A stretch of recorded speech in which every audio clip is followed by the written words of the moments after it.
24절 25절의 말씀입니다. 제가 받들어 봉독하겠습니다.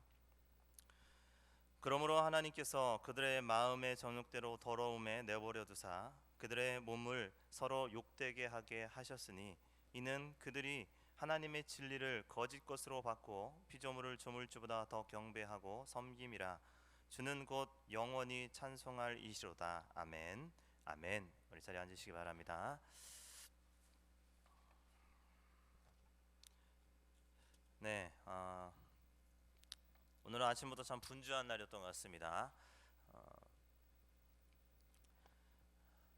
모니터가 하나씩 나가고 있습니다. 지금 이쪽 모니터로 해서 이렇게 돌고 있는데 이쪽 모니터가 나가서 낮에 3층에 있는 모니터로 바꿨는데 계속해서 나가고 있는 거 보니까 라인에 좀 문제가 있는 것 같습니다. 앞쪽에 앉은 분들은 이 화면이 안 나오니까 좀 감안하시고, 그래도 우리가 예배에 동참하는 거지 모니터 보러 오진 않았잖아요, 그렇죠? 예배의 시간 동참하시고요. 오히려 저와 직접적으로 눈을 마주칠 수 있어서 더 다행인 것 같습니다. 저는 여러분을 바라봅니다. 모니터를 의지하지 말고 오늘은 저를 바라보시기 바랍니다. 뒤쪽 분들은 모니터 나오니까 상관은 없고요. 오늘 말씀을 묵상하기 전에 한 주 전부터 한번 쭉 고민을 해봤습니다. 하나님의 불의한 사람들을 왜 가만히 놔둘까? 우리가 동성애에 대해서 지난주에 설교를 들으면서 여러 가지 사람들마다 의견이 있었을 테고 다 서로마다 다른 의견이 있었을 텐데 저는 거기서 한 가지를 한번 생각해 봤습니다. 과연 동성애자들이 저렇게 나쁘면 하나님은 왜 가만히 놔둘까? 라는 생각을 좀 해봤습니다. 여러분은 어떠세요? 굳이 이거를 막 이래라 저래라 외칠 것 없이 하나님이 그것을 심판한다고 하면 우리가 굳이 이렇게 하지 않아도 되는데 하나님은 왜 그것을 가만히 놔둘까? 그러면서 우리가 삶을 살아가면서 불의한 것, 그리고 죄에 대한 것, 그리고 하나님이 싫어하는 것에 대해서 늘 듣죠. 근데 신기하게도요, 그 하나님이 싫어하는 모든 것들, 그런 모든 것들을 이렇게 우리가 바라보면 그 단어 하나하나를 보면 정상적인 사람이라면 똑같이 다 싫습니다. 그걸 좋다고 말하는 사람 아무도 없어요. 정말 신기하게도 대부분 사람도 다 똑같이 다 싫다는 거예요. 남 수근수근 거리는 거 별로 안 좋은 거죠. 그래도 내가 하면 좋아요. 그렇죠? 희한해요. 근데 안 좋다는 거는 알아요. 또 어떤 게 있죠? 추악한 거 좋아하는 사람 있나요? 추악한 거 좋아하는 사람 아무도 없을 거예요. 근데 요즘은 추악한 거를 좋아하는 무리들이 생겼습니다. 엽기적인 동영상을 보기 좋아하는 인간들이 생겼어요. 근데 그게 잘못됐다는 건 알죠. 정말 그게 안 좋은 거라는 건 우리 분명히 압니다. 또 탐욕이 있어요. 탐욕도 분명히 안 좋습니다. 우리가 생각하기에 다 안 좋아요. 그런데 내가 탐욕을 부리면 어떤가요? 그래서 그런 책도 나왔었죠.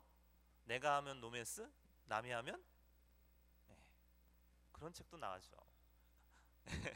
희한하게 내가 하면 좋아요. 분명히 안 좋은 건데 희한하죠.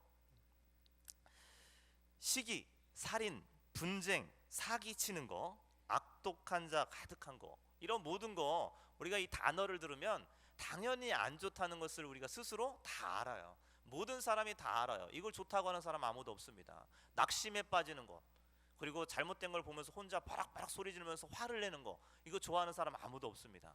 하지만 내가 화를 내면 속 시원해요. 그러면서 막 하려고 하죠. 근데 다른 사람이 봤을 때는 참 추하게 보이죠. 그래서 추악이라고 표현을 합니다. 나는 좋다고 하지만 그런 식으로 어떻게 보면 우리는 다 안다는 거죠. 모든 걸 다 안다는 거예요. 알면서도 그렇게 하고 있을지도 모릅니다. 하나님이 싫어하는 것은 우리도 동등하게 모든 사람이 정상적인 모습에서는 다 똑같이 싫어요. 대부분 하나님이 싫어하는 것은 우리가 봐도 싫은 것 같아요. 아니, 당연히 싫습니다. 당연히 그렇게 되죠. 그런데 하나님이 이들을 가만히 두는 이유는 무엇일까? 하나님이 이들을 제거해버리거나 심판하면 되는데 왜 하나님은 이들을 심판하지 않을까라는 고민이 쭉 있게 되죠. 그래서 하나님은 왜 가만히 두실까라는 부분에 대해서 두 가지로 오늘 본문을 통해서 해석을 해 나가고자 합니다. 첫 번째는 하나님은 그들을 가만히 놔두는 것, 왜 그들을 가만히 내두시나요? 라고 질문했을 때 그들을 가만히 내두는 첫 번째 이유는 주님께서 제자들에게 말했던 가라지 비유 때문에 그렇습니다. 가라지 비유에서는 좋은 씨앗을 뿌렸을 때 좋은 것들이 막 자라게 되죠. 근데 그 옆에 가라지가 자라게 됩니다. 가라지가 뭔지 아세요? 가라지 모르시겠죠? 한 번도 본 적이 없으실 거예요. 예. 서울 사람들이 사니까 서울 사람들이 이해하기 쉽게 쌀나무 아시죠? 쌀나무 벼, 예. 벼 예, 논에 가면 벼를 이렇게 쭉 심잖아요. 쭉 심으면 모내기를 해놓으면 모두가 벼처럼 보여요. 그런데 어느 정도 자라서 이삭이 패인다고 하죠. 그러니까 서울 사람들이니까 열매가 맺기 시작하면 쌀에 열매가 맺어서 쌀이 이렇게 통통하게 될 시점 되면 키가 빨쭉하게 커서 까만 씨앗을 맺는, 좁쌀 같은 까만 씨앗을 맺는 그런 벼랑 똑같이 생겼는데 키가 더 큰 게 자라나요, 중간에. 그럼 농부는 그것을 보면 그거를 뭐라고 하냐면 피라고 해요. 피. 그래서 들어가서 그 피를 이렇게 뽑거든요. 어렸을 때는 이 피를 솎아냅니다.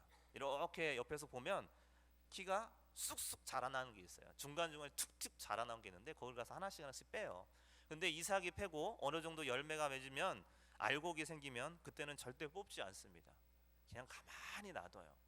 가만히 놔두는 이유는 그 피, 가라지를 뽑으면 옆에 있는 벼까지, 뿌리가 다 뒤엉켜서 벼까지 뽑혀 나오게 돼 있어요. 그래서 안 좋기 때문에 안 하고, 또 두 번째는 이유는 그 벼 안에 있는 그 피를 뽑기 위해서 그 피가 있는 장소까지 걸어 들어가야 되잖아요. 근데 이삭이 패여 있을 때는 이삭이 스치면 그 이삭 나달이 떨어져요. 그렇기 때문에 안 들어갑니다. 그래서 들어가지 않고 그냥 가만히 놔둬요. 가만히 놔뒀다가 나중에 추수 때 어떻게 한다고요? 그 근처에 가서 알곡은 싹 훑어내고 그곳은 불에다가 확 집어 넣는다는 게, 그 끝에 그것만 추수가 이렇게 딱 되면 그 다발만 싹 끄집어내서 불에다가 확 던진다는 게 예수님이 말했던 가라지 비유예요. 지금 왜 안 뽑냐? 지금 그 사람들을 이렇게 뽑았다가 그 가라지를 뽑았다가 다른 정상적인 것까지 피해가 입을까 봐. 그래서 우리 속에 그런 사람이 있을 때 그런 사람을 하나님이 왜 심판하지 않으실까? 우리 사회에서 그런 사람이 있을 때 왜 심판하지 않으실까? 그런 사람을 하나님이 심판함과 동시에 우리가 낙심할 수가 있어요. 정상적으로 신앙생활하는 사람이 낙심할 수 있다는 겁니다. 사실 저는 많은 청년들을 이끌면서 그런 청년들을 몇몇 봤어요. 다른 교회에서도 몇몇 봤습니다. 왜 하나님은 저런 사람을 구원하지 않고 저렇게 합니까? 하고 스스로 교회를 떠나더라고요. 스스로 구원을 저버리더라고요. 아, 그래서 하나님이 이럴 수 있겠구나 라고 생각을 했습니다. 그게 첫 번째 이유이죠. 그게 첫 번째 이유고, 두 번째 이유는 하나님의 입장입니다. 물론 첫 번째 입장은 그 끝이 심판이라는 전제가 있어요.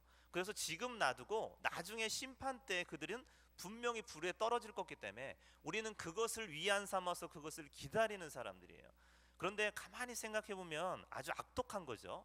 저 인간이 나중에 죽어서 심판받을 거 뻔하다라고 그렇게 정죄해 버리는 거니까 어떻게 보면 참 우리의 입장에서는 참 악독한 생각입니다. 이 하나님의 입장에서 두 번째로 해석을 하면, 하나님의 입장에서는 하나님은 사랑이라는 조건을 가지고 모든 것이 사랑으로 똘똘 뭉쳐져 있기 때문에 그들도 사랑하신다는 겁니다. 이게 하나님의 입장이에요. 그런데 우리의 입장에서 봤을 때는 참 불이하죠. 생각을 해보십시오. 우리의 입장에서 우리가 늘 질문하는 게 있습니다. 어떤 질문이냐면요, 악독하게 살고 그리고 제대로 안 살고 사기치며 살고 다른 사람들을 이용해서 자신의 이익을 챙기는 사람들, 그런 사람들은 대부분 잘 살아요. 돈을 모으기 위해서 별의별 짓을 다 하거든요. 그런 사람은 잘 삽니다. 부자로 잘 살아요. 그런 사람들을 보면서 우리는 한탄하죠. 하나님, 왜 저들은 저렇게 불의한 인간들을 가만히 놔둡니까? 나같이 정상적으로 사는 사람은 왜 이렇게 힘들게 삽니까? 왜 하나님 저들은 가만히 놔두시죠? 라고 늘 질문하게 되어 있습니다. 이것이 어려운 말로 신정론적 질문입니다.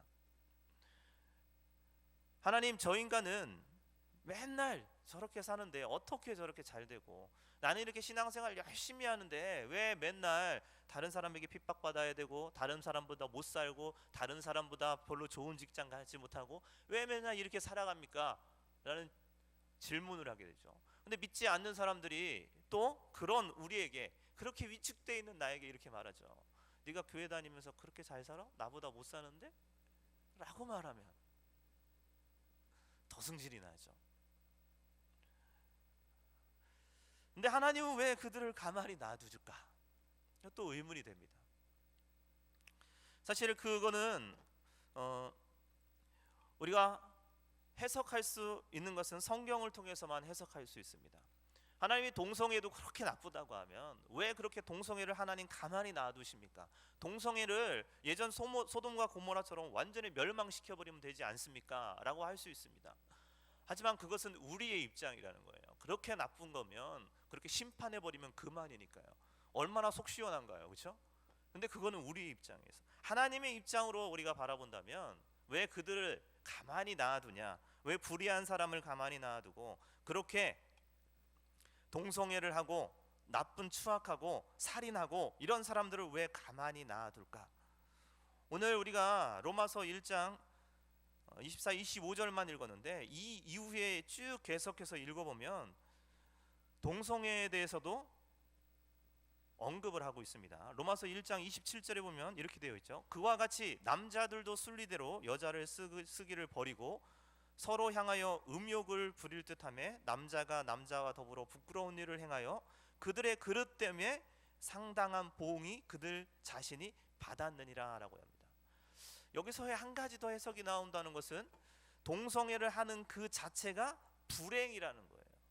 그 불행이라는 그것을 이미 보응받았다라고 하나님은 말을 하면서, 그래도 그들을 가만히 놔두는 것은 이후에 그들이 옳다 하지만 심판대에 설 수 있기 때문이다 라고 하지만, 사실 하나님이 가만히 놔두는 이유는 우리가 한 군데 말씀을 더 찾아보도록 하겠습니다. 에스겔서를 한번 찾아보겠습니다. 에스겔서 18장 21절부터 24절까지의 말씀인데요, 구약성경 1175면에 있습니다. 하도 안 펴봐서 여기 페이지가 잘 안 펴져요. 그러니까 잘 펴보세요. 1175면이에요. 네. 에스겔 18장 21절, 22절, 23절, 24절 이렇게 있습니다. 21절과 22절을 우리 한 목소리로 한번 봉독하기 전에 23절을 우리가 먼저 한 목소리로 봉독하도록 하겠습니다. 23절만 봉독하도록 하겠습니다. 시작. 주 여호와의 말씀이시니라. 내가 어찌 악인이 죽는 것을 조금인들 기뻐하랴. 그가 돌이켜 그 길에서 떠나 사는 것이 어찌 기쁘지 아니하겠느냐. 예. 하나님이 뭐래요?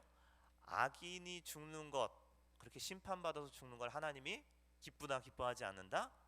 기뻐하지 않는다는 거예요. 하나님이 기뻐하는 건 뭐냐면 그들이 그 악독한 행동에서, 불의한 행동에서 돌이켜서 자기에게 자신을 따르는 것, 다시 변화된 모습, 변화돼서 하나님 믿는, 하나님 그리스도인이 되는 것을 하나님이 정말 기뻐한다는 거예요. 그럼 하나님이 이전의 잘못은 어떡합니까? 그랬더니 21절 22절에 그러죠. 그러나 악인이 만일 그가 행한 모든 죄에서 돌이켜 떠나 내 모든 율례를 지키고 정의와 공의를 행하면 반드시 살고 죽지 아니할 것이라.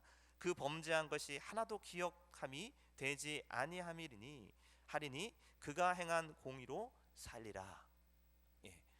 하나님이 그러십니다. 이전에 잘못이 있다고 한다 할지라도 그가 회개해서 하나님의 법도를 지키고 정의와 공의로 살아가면 그가 이전의 잘못을 하나님이 하나도 기억하지 않고 그는 또한 지금 하나님을 믿는 의, 그 공의로 살아갈 거다라고 말씀하시죠. 이것이 하나님이 가장 기뻐한다는 거예요. 그가 돌이키기를 원한다는 겁니다.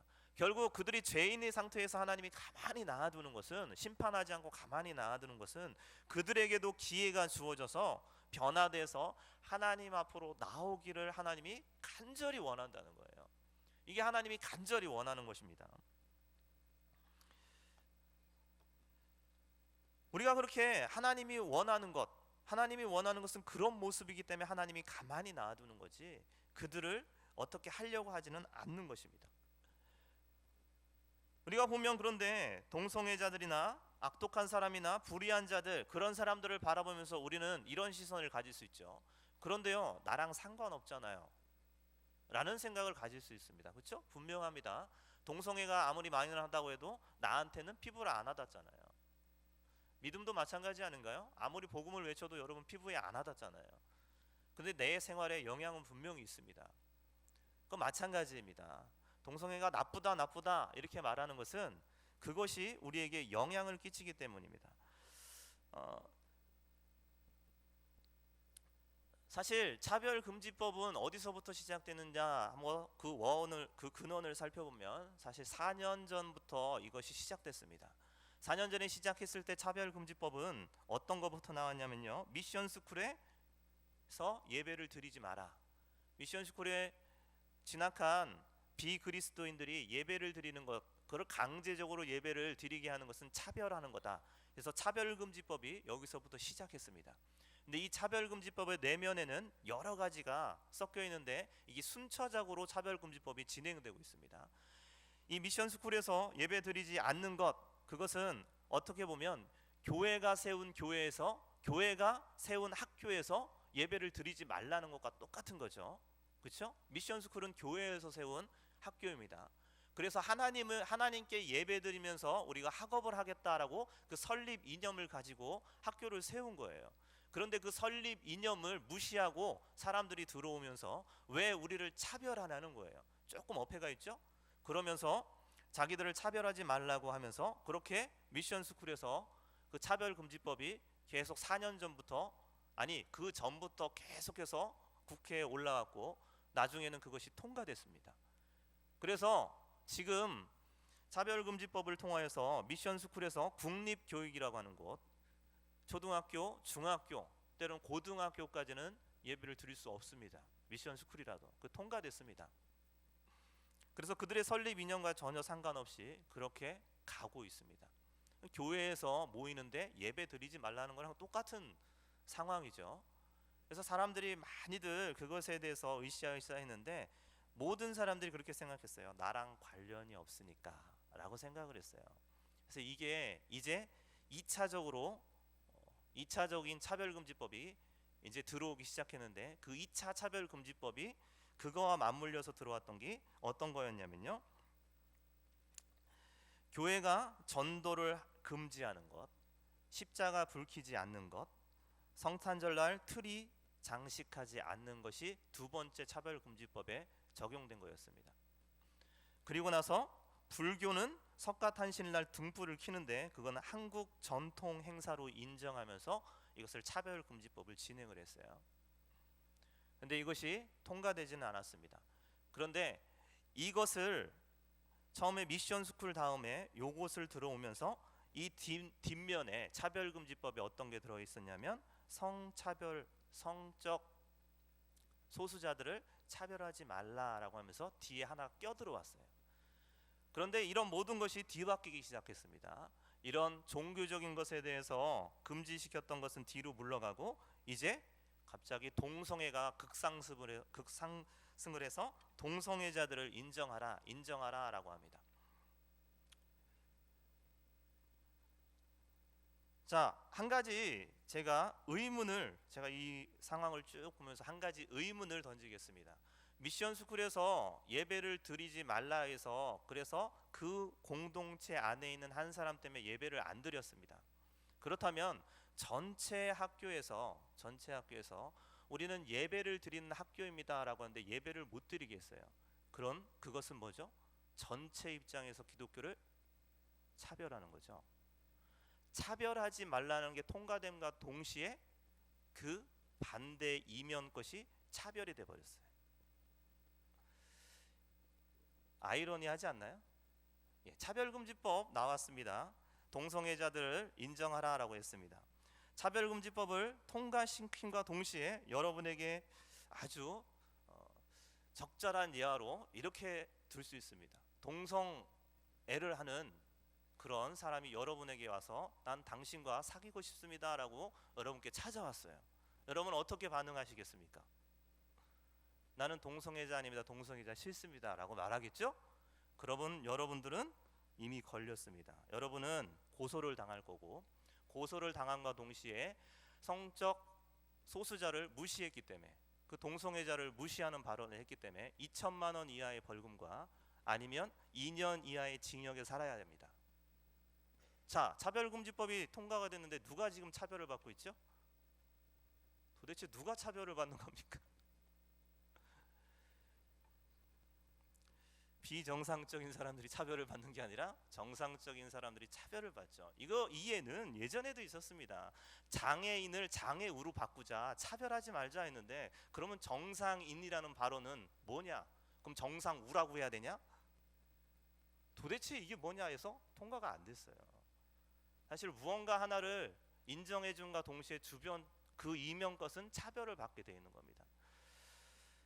여러분에게 이 부분에 대해서 외치는 것은 다른 것이 아니라 정확히 보자는 겁니다. 정확히 보자는 건 뭐냐면, 기독교인으로서 동성애를 나쁘게 보는 것이고 그들의 인권에 대해서는 인정해 주자는 거예요. 이게 차별하지 않는 겁니다. 그들이 이렇게 말한다면 우리가 동성애를 하는 것을 인정해 주십시오. 그런데 이걸 법을 통해서 처벌을 하지 않는 거예요. 그냥 우리를 인정해 달라는 겁니다. 그러면 그 부분에 대해서는 그래, 너희의 그런 모습이니까 우리가 인정하면서 그들을 어떻게 하냐면 그들을 불쌍히 여기고 그들을 품을 수 있겠죠. 하지만 그들이 외치는 것은 무엇이냐면, 우리가 이렇게 하는 것을 인정하고 인정하지 않는 것들에 대해서는 법으로 심판을 해달라는 거예요. 그럼 말이 안 되죠.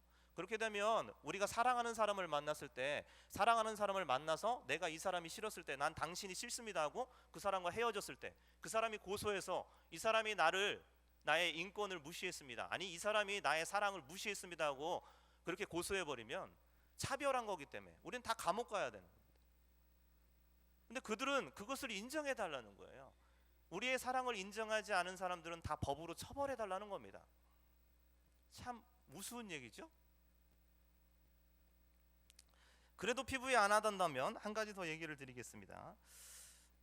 동성애자를 통하여서 에이즈가 발생하지는 않습니다. 질병의 근원은 아니에요. 사실 에이즈의 시초는 어디냐면 아프리카에 있는 푸른 원숭이로부터 시작하는데, 이 푸른 원숭이가 워낙 악독해서, 우리처럼 악독해요. 저처럼 악독해서 사람이 지나가면 그냥 놔두지 않고 전도하려고 확 붙잡는다고 해요. 그래서 그냥 사람을 괴롭히고 가방을 뺏고 그리고 손톱으로 확 핥히는데, 이렇게 핥히면서 피가 날 때 그 에이즈가 옮긴다고 그래요. 근데 푸른 원숭이한테는 에이즈가 아무 이상 없는데 사람한테는 에이즈가 치명적이죠. 근데 이 에이즈를 걸린 사람들과 성접촉을 한 사람들이 에이즈를 또 걸리는 거죠. 근데 이 접촉한 사람들이 또 이 타국인들과 또 접촉을 하게 되고 계속 하는데, 그 부분을 통해서 계속해서 이게 넘어가게 되는데, 문제는 성적 소수자들이 이런 것을 통해서 이게 옮겨진다는 겁니다. 정상적인 성관계를 했을 때 무조건 에이즈에 감염되는 건 아니라고 합니다. 확률은 높지만, 하지만 피가 접촉을 했을 때는 분명히 걸린다는 거예요. 근데 동성연애자들은 그게 잘못된 성관계를 통해서 피를 통해서 그들이 옮겨진다는 거예요. 그들이 질병의 근원은 아닌데 이게 전파된다는 거예요. 그 전파되는 게 계속해서 확산돼서 전체 에이즈 환자들을 살펴보니까 에이즈 환자의 90%가 동성연애자라는 거예요. 우리나라는 지금 10만 명이 넘었다고 합니다. 다른 나라는 줄고 있는데 우리나라는 계속해서 늘어나고 있대요. 근데 얼마 전에 뉴스를 보니까 에이즈 환자 한 명이 약이 얼마나 비싼지 한 달에 300만 원 든다고 합니다. 근데 그것을 개인이 드는 게 아니라 국가에서 대준다고 해요. 국가에서 대주면 한 달에 300만 원이고 1년이면 3,600만 원인데, 이 3,600만 원이라는 돈을 10만 명으로 계산하면 5조 원이래요. 5조 원. 이 5조 원이 어디서 빠져나가냐면 여러분이 그렇게 열심히 냈던 국민생활보험료에서 이 5억 원, 5조 원을 1년에 다 여기서 충당한다고 합니다.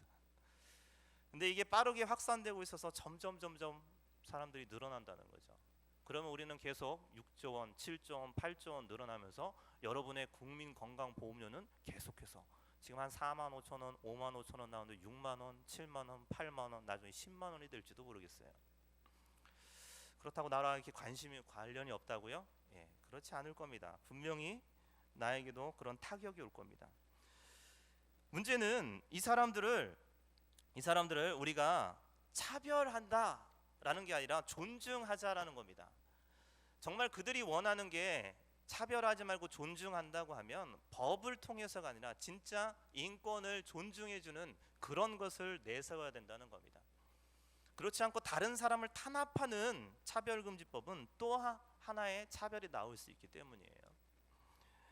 더 나아가서는 하나님이 그럼 이들을 왜 놔두냐, 이런 상황인데도 왜 놔두냐, 그것은 하나님이 오늘 에스겔을 읽었던 것처럼 그 악한 사람들이라도 죽는 것을 하나님이 하나도 기뻐하지 않기 때문이죠.